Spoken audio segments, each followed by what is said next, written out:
नमस्ते, प्रणाम, स्वागत करती हूँ अपने यूट्यूब चैनल पर। आप सभी लोग के सामने एक सोहर गीत सुनाने जा रही हूँ, आप लोग सुनिएगा। बहुत दर्दनाक सोहर है। घरवा में से निकली तिरियावा, नैहरवा में खाड़ी बैली हो। घरवा से निकली तिरियावा, नैहरवा में खाड़ी बैली हो। बाबा देई देता जहर के पुड़ियावा, त खाई मरी जाईती हो। बाबा देई देता जहर के पुड़ियावा, त खाई मरी जाईती हो। इतनी कठिन बोलिया बोललू, सुनत दुख लागई हो। इतनी कठिन बोलिया बोललू, सुनत दुख लागई हो।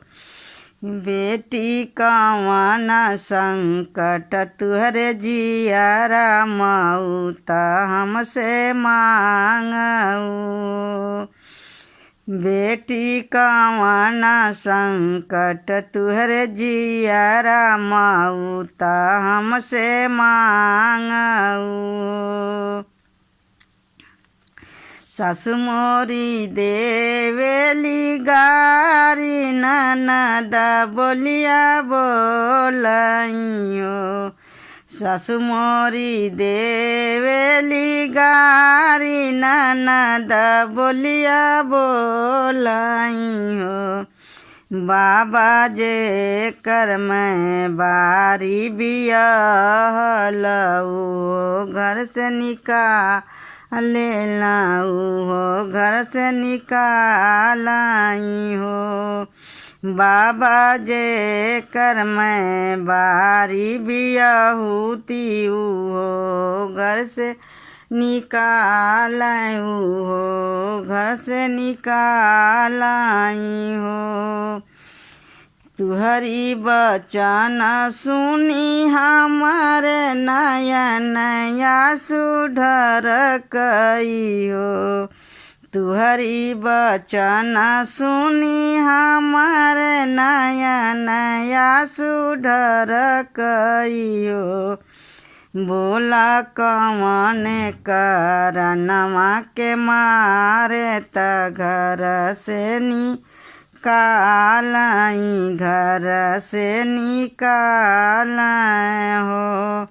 बोला कवन करनवा के मारे, त घर से निकाले, त घर से निकालाई हो। बाबा मोरे धनवा से ही न रुपयावा से पातर हो। बाबा मोरे धनवा से ही न रुपया से पातर हो।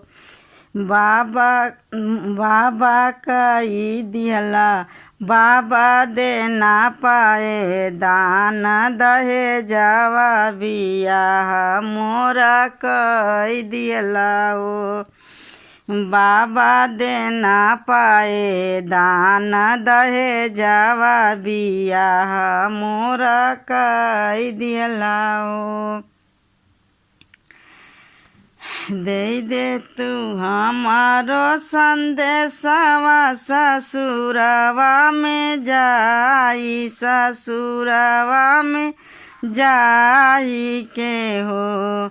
दे दे तू हमारो संदेशवा, ससुरवा में जाई, ससुरवा में जाई के हो। बेटी बड़ा बड़ा धन माटी मिल जाई है, परानी कामे आई है ओ। बड़ा बड़ा धन माटी में मिली जाई है, परानी कामे आई है, परानी कामे आई है हो।